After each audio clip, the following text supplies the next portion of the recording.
Hello everyone and welcome to Edutap. All of you, आप देख रहे हैं हमारी ये नई foundation series for the upcoming CAIIB examination. And in today's video we will start with the subject of advanced business and financial management, that is ABFM. और इस series में हमारा ऑब्जेक्टिव है कि आपको आने वाले कैब एग्जाम के लिए तैयार करने के लिए हम जो भी आपके इंपॉर्टेंट सब्जेक्ट्स हैं फॉर द कैब एग्जाम, उनसे जुड़े हुए एमसीक्यूज जो आपकी कंसेप्चुअल क्लैरिटी में ही मदद करते हैं, और जो एग्जाम में क्वेश्चंस आपको दिखते हैं उन्हीं के पैटर्न के ऊपर बेस्ड है, तो आपकी प्रैक्टिस भी में भी मदद करते हैं। We will be discussing such questions in a very short videos for the upcoming CAIIB examination, right? So let us not waste any further time. Question number 1 आपके सामने है, related to the module A of ABFM component. The question is, which of the following functions of management takes care of the reporting structure? कौन सा management function जो है वो reporting structure का ख्याल रखता है? प्लानिंग, मैनेजमेंट स्टाफिंग, ऑर्गेनाइजिंग या डायरेक्टिंग? सो यहां पर आपको ध्यान रखना है कि मैनेजमेंट के जो किसी भी एक फर्म के अंदर जो मैनेजमेंट होता है उसके बहुत सारे फंक्शंस होते हैं, और रिपोर्टिंग स्ट्रक्चर फर्म के अंदर किस तरीके का होगा, this is part of the organizing function, right? So organizing is a very important function performed by the management of any organization, and it deals with the organizational structuring and arranging the resources of the organization. Organization के पास जो भी employees हैं, जो भी workers हैं, उनका structuring और ऑर्गेनाइजिंग किस तरीके से होगी, उनके बीच में हायरार्की किस तरीके से होगी, जो डिसीजन मेकिंग प्रोसेस है वो किस तरीके से बनाया जाएगा, ये सारा जो चीज है वो ऑर्गेनाइजिंग के अंदर डिसाइड होता है। तो ऑर्गेनाइजिंग में क्या क्या इंक्लूडेड है? Division of work, which work will be done by which kind of person, allocation of responsibility and authority, और टास्क कोऑर्डिनेशन, ये भी आपका ऑर्गेनाइजिंग का पार्ट है। टास्क को कोऑर्डिनेट करना, रिस्पॉन्सिबिलिटी को एलोकेट करना, अकाउंटेबिलिटी को डिसाइड करना, that is again part of the organizing part of the management function. Next, it is a very complex function, क्योंकि आप यहां पर समझ रहे हैं कि आपके ऑर्गेनाइजेशन के अंदर जो भी फिर डिसीजंस लिए जाते हैं, जिस भी तरीके से काम होता है, that is decided by organizing, and this ultimately decides कि आपके ऑर्गेनाइजेशन की, आपके फर्म की एफिशिएंसी किस तरीके के एग्जाम जो ऑपरेशन है उसमें होने वाली है, राइट? सो कौन से फॉलोइंग एरियाज हैं, जैसे task management, reporting structure, decision making, these are the important parts of the organizing part of the management function. आपको ये तीनों पार्ट ध्यान रखने हैं, ठीक है? क्वेश्चन नेक्स्ट पे जाने से पहले I would like to remind you about the brilliant master course that we have launched for the JAIIB examination, JAIIB examination for the year 2024। अगर आप एक सिंगल अटेम्प्ट के अंदर, without wasting a lot of months and without going for multiple attempts in the JAB exam, अगर आप चाहते हैं कि फटाफट मेहनत करके हम एक अटेम्प्ट में इस एग्जाम को क्लियर कर दें, then this in my opinion is going to be the best course. We have already helped a lot of bankers to crack their dream for the JAB examination, and I hope आप लोगों को भी इसमें मदद मिलेगी in this course. All the details of the course they are available in the description box. आप वहां जाकर के कोर्स को चेकआउट जरूर कर सकते हैं, लिंक आपको मिल जाएगा। लेकिन यहाँ मैं आपको फटाफट बता देता हूँ कि जो हमारा मास्टर कोर्स है, इसके अंदर हम आपको बहुत कम समय के अंदर 200 घंटों के अंदर हम आपको चारों जो आपके कंपोनेंट्स हैं वो हम लोग आपको पढ़ाते हैं। बाकी कोर्सेज में the time is quite large, काफी ज्यादा टाइम वहां पर लगता है आपको कोर्स में, लेकिन यहाँ हमें पता है कि टाइम का एक बहुत बड़ा कंस्ट्रेंट होने की वजह से सिलेबस को स्ट्रीमलाइन करके इंपॉर्टेंट चीजों को फोकस करके हम लोग कम समय के अंदर आपको पढ़ाते हैं। वीडियोस की लेंथ भी हमने छोटी रखी है, 15-20 मिनट्स की वीडियोस लेंथ है। क्वेश्चंस आपको प्रैक्टिस जो सबसे ज्यादा जरूरी है, पढ़ना बहुत जरूरी है, लेकिन उससे ज्यादा जरूरी होता है मॉक्स को प्रैक्टिस करना। तो हमने आपको 14,000 के अराउंड एमसीक्यूज आपको दे रखे हैं across the subjects, right? We are also giving you previous years questions as well for the 2023 May and October examinations. आपको सॉल्व्ड पीवाईक्यूज भी मिलते हैं, आपको डेडिकेटेड डिस्कशन फोरम मिलता है, पर्सनल गाइडेंस मिलती है, और ईमेल एंड कॉल सपोर्ट भी आपको यहाँ पर मिलता है। लाइव क्लासेस भी हैं आपको, और मैराथन सेशंस भी हैं। So everything is included in this course in a very affordable price if you use the code JAIIB 75, JAIIB 75, अगर आप ये कोड यूज करते हैं, you can avail 75% of as well, right? Now let us look at question number 2, which of the following schools of management focuses on motivation?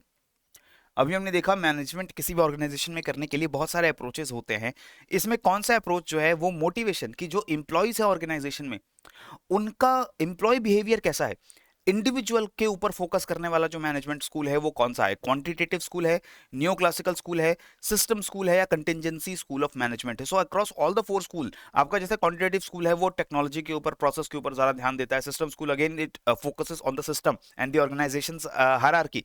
लेकिन जो neo classical school है, neo classical school says that in any organization basically the employee behaviour, the employees, उनका working style, उनकी efficiency ultimately organization की efficiency को decide करती है। सो ये जो न्यू क्लासिकल स्कूल है इसको हम बिहेवियरल स्कूल भी बोलते हैं। क्यों बोल रहे हैं? Because it is focusing on the employee behaviour, right?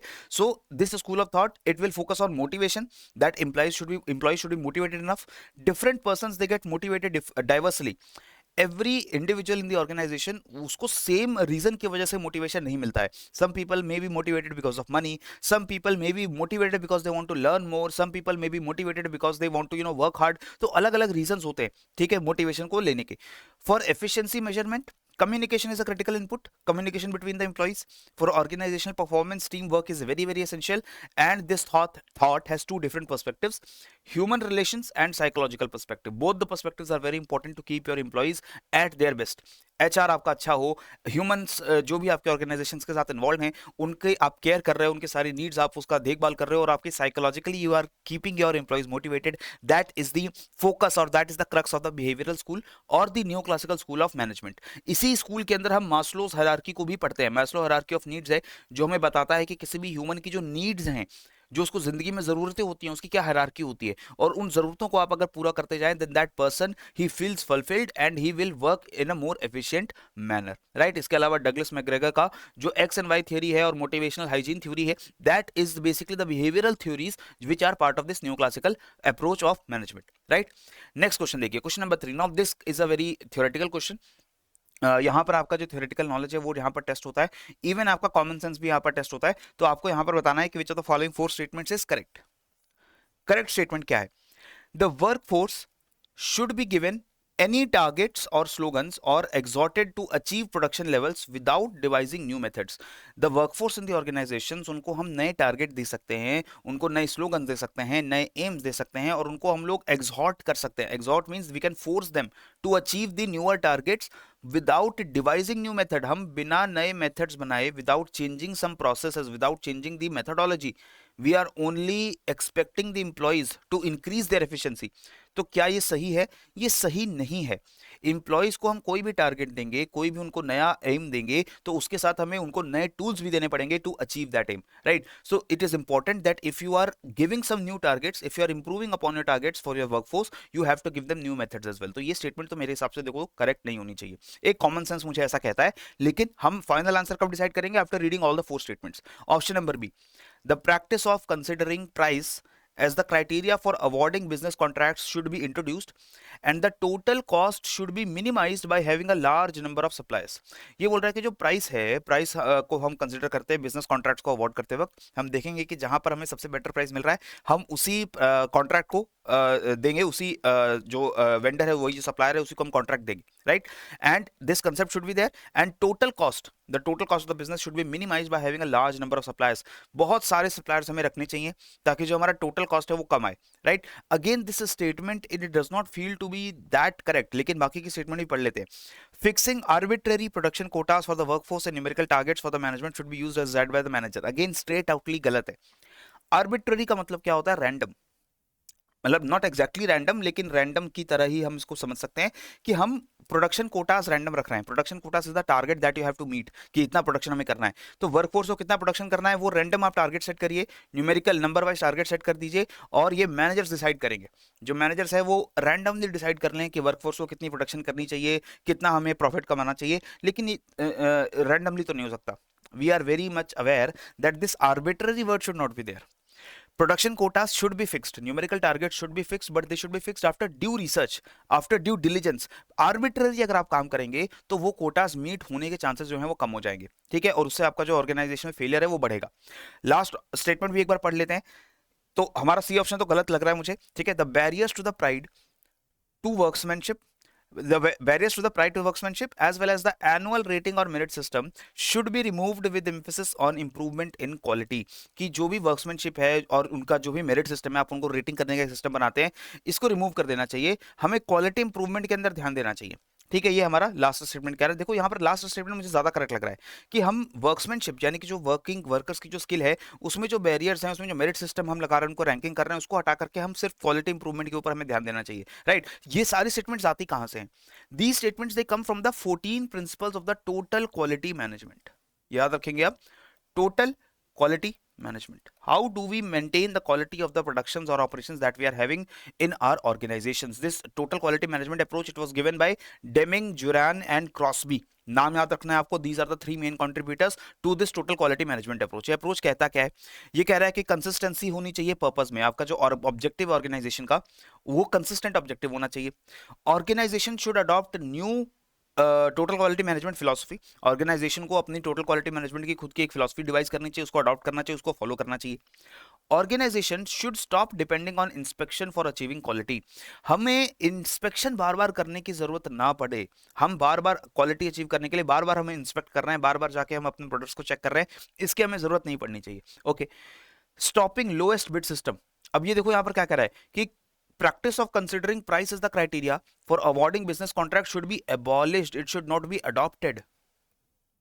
हालांकि सुनने में हमें सही लगता है कि जो हमें सबसे कम क्वालिटी में सर्विस दे रहा है हम उसी को अपना कॉन्ट्रैक्ट दें, लेकिन आप समझिए कि अगर आप कम प्राइस के पीछे भागेंगे तो हो सकता है the vendor will give you low quality products और लो क्वालिटी सर्विस। तो ये सिस्टम नहीं होना चाहिए कि जो सबसे लोएस्ट प्राइस आपको ऑफर करेगा उसी को आप जाएंगे, सबसे सस्ता सामान आप खरीदने की कोशिश करोगे तो ज़्यादा चांसेस है कि वो सामान अच्छा ना हो। तो इस वजह से आपको ये ध्यान रखना चाहिए कि आपके लोअर नंबर ऑफ सप्लायर हों, कम सप्लायर हों, और उन सप्लायर्स की क्वालिटी अच्छी हो और आप उससे अपना टोटल कॉस्ट मिनिमाइज करें, ना कि बहुत सारे सप्लायर रखें और उनमें से जो सबसे कम दाम आपको ऑफर करे उससे जाके सामान खरीद ले। ऐसा करने से आपकी क्वालिटी पे फर्क पड़ेगा। दूसरा, fifth point, constant improvement in the planning production and service should be introduced and be made a perpetual process. Constant planning production होनी चाहिए और कांस्टेंट प्लानिंग के साथ साथ आपकी इंप्रूवमेंट भी जो है वो आपको दिखनी चाहिए।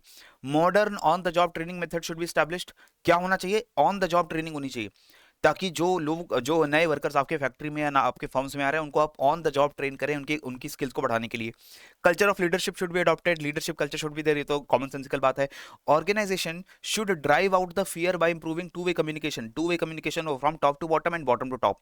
मैनेजमेंट और वर्कर्स और मैनेजमेंट के बीच में कम्युनिकेशन होती रहनी चाहिए। Barriers between staff areas and department should be removed to improve coordination. Hierarchy को हम बहुत ज्यादा रिजिड ना रखें, स्टाफ एरियाज में डिपार्टमेंट्स के बीच में जो बैरियर्स हैं उनको कम रखें ताकि कम्युनिकेशन अच्छी हो पाए। Workforce should not be given any targets और slogan to achieve production levels without devising new method. नए मेथड दिए बिना उनको रैंडम टारगेट्स नहीं देने चाहिए। And random production quota for the workforce and numerical targets for the management should be avoided. Random targets देना किसी भी हालत में आप अवॉइड करिए, और अगर आप उनको नए टारगेट्स दे रहे हैं तो उनको नए मेथड्स भी दीजिए उन टारगेट्स को अचीव करने के। Okay, the barriers to the pride of workmanship as well as the annual rating or merit system should be removed with emphasis on improvement in quality। Quality improvement के ऊपर ध्यान होना चाहिए, प्राइड ऑफ वर्कमैनशिप पे आपका ध्यान होना चाहिए, यानी कि जो वर्कमैनशिप है, जो इंप्लॉइज को प्राइड है अपनी स्किल के ऊपर, वो आप इंप्रूव करवाएं, उनको स्किल इंप्रूवमेंट करवाएं, ना कि आप उनको एक कंपटीशन उनको दें, उनको एक मेरिट सिस्टम दें। ठीक है, encouraging education, various programs of education, self improvement for everyone, ये तो होना ही चाहिए कि आपके लगातार जो आपके वर्कर्स हैं वो इंप्रूव करते जा रहे हैं। And action should be initiated by management for accomplishing the transformation bye involving everyone bye conducting seminar and through other means. तो ये 14 पॉइंट्स हैं, 14 के 14 पॉइंट स्टेटमेंट के फॉर्म्स में दिए गए हैं। आपको क्या करना है, याद रखने हैं, इनके ऊपर आपको स्टेटमेंट बेस्ड क्वेश्चन पक्का आएगा। एक क्वेश्चन पक्का आएगा 2 नंबर का, कम से कम मुझे लगता है 1 नंबर का भी आ सकता है। यहां पर आपको ध्यान रखना है कि you have to make sure that these 14 points are very clear to you. और ये कोई ऐसा नहीं है कि आपको याद रखने में बहुत दिक्कत आएगी, बस आपको जो फंडामेंटल कंसेप्ट्स है वो यहाँ पर क्लियर रखने हैं। ठीक है, फोर्थ क्वेश्चन देखते हैं। A learning organization is important because of what? Learning organization क्यों जरूरी होती है? It helps an organization control its cost. It makes the employees the best in the industry. It helps managers to impose their views on their subordinates and it increases the effectiveness and efficiency of the organization. देखो बहुत ही simple mind से अगर आप सोचोगे तो last option D is the correct answer here. Cost controlling में जरूरी नहीं है लर्निंग ऑर्गेनाइजेशन आपकी हेल्प करे, क्योंकि लर्निंग ऑर्गेनाइजेशन के अंदर usually a lot of cost is associated with improving learning और ट्रेनिंग योर वर्कर्स। तो वहां पर हम कॉस्ट कंट्रोल पे उतना फोकस नहीं कर रहे हैं, हम फोकस कहां कर रहे हैं, इफेक्टिवनेस और एफिशिएंसी को बढ़ाने के ऊपर। ठीक है, और इसीलिए हम अपने लर्निंग ऑर्गेनाइजेशन की जब भी हम बात करते हैं, it always tries to find improved and innovative ways of doing things and staying ahead of the competition. Competition से आगे बढ़ना चाहते हैं हम लोग, हम लर्निंग का ऑब्जेक्टिव रखना चाहते हैं, इस वजह से हमारी एफिशिएंसी ज्यादा रहे, इफेक्टिवनेस ज्यादा रहे, प्रोडक्टिविटी के ऊपर हमारा फोकस है कि हाई प्रोडक्टिविटी हो, हायर आउटपुट हो, and it helps enhancing the image of the company. तो कुछ ऐसी कंपनी जो इस लर्निंग ऑर्गेनाइजेशन की तरह काम करती हैं, they are focusing on their workers and they think that their workers should be improving themselves, and if they improve themselves they will increase the production as well. ठीक है, इसके बाद आता है हमारा क्वेश्चन नंबर 5 और ये क्वेश्चन आप लोगों के लिए जिसका आंसर मुझे कमेंट सेक्शन में चाहिए। A digital gap can give rise to what? एक डिजिटल गैप अगर है तो उससे ऑर्गेनाइजेशन में क्या होगा? टेक्नोलॉजिकल इनोवेशंस होंगी, इनइक्वालिटीज बढ़ेंगी, हायर प्रॉफिट जनरेट होंगे, या ऑपरेशंस आपके इंप्रूव हो जाएंगे। तो अगर आपके ऑर्गेनाइजेशन में there is a digital gap, digital gap का मतलब है कि आप जो टेक्नोलॉजीज यूज कर रहे हैं वो टेक्नोलॉजीज आपके वर्कर्स उसको लेकर के स्किल्ड नहीं है, या आप टेक्नोलॉजीज यूज नहीं कर रहे और आपके जो कॉम्पिटिटर्स हैं, जो आपके पीयर्स हैं मार्केट के अंदर, they are using technologies and you are not using those digital technologies, तो उससे क्या होगा? तो इसका आंसर मुझे आप लोगों से कमेंट सेक्शन के अंदर चाहिए। ABCD, technical innovation, inequality, higher profit, improved operations, what is the correct answer here? And before concluding this video, again I would like to remind you कि please go to the description box and check out the JAIIB course for 2024। अगर आपका जैब done हो चुका है और आपका कोई colleague है, कोई पीयर्स हैं जो जैब को लेकर के तैयारी कर रहे हैं, आप उन्हें रेकमेंड कर सकते हैं। तो अगर आपको ये कंटेंट हमारा पसंद आता है, चाहे वो कैब का है या जो जैब के कंटेंट्स हम आपको हमारे चैनल के ऊपर देते हैं, if you like those content, if you feel कि this content can help some people in accessing their dreams, please do share the video and also this link for this particular course. And that is all that I had to share with you. इसी तरीके से हमारी videos daily आपको मिलती रहेंगी और जो आपके कैब के सब्जेक्ट्स हैं उनसे जुड़े हुए कंसेप्चुअल क्वेश्चंस हम आपके सामने लाते रहेंगे। और इसी तरीके से आप पढ़ते रहिए, बढ़ते रहिए। जय हिंद एंड जय भारत।